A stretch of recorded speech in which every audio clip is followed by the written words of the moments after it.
فين الحكمة لما إبليس قال للرب جل في علاه: أنا عارف إن صراطك هو الصراط المستقيم؟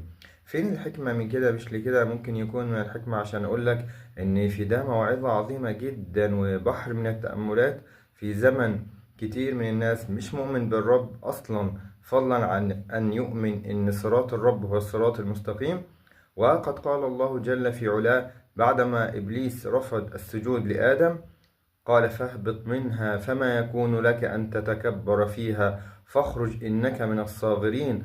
قال: أنظرني إلى يوم يبعثون. قال: إنك من المنظرين. قال: فبما أغويتني لأقعدن لهم صراطك المستقيم.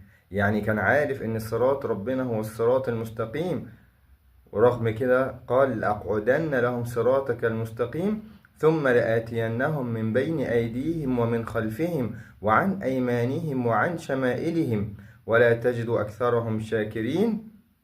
قال الله جل في علاه: اخرج منها مذءوما مدحورا لمن تبعك منهم لأملأن جهنم منكم أجمعين.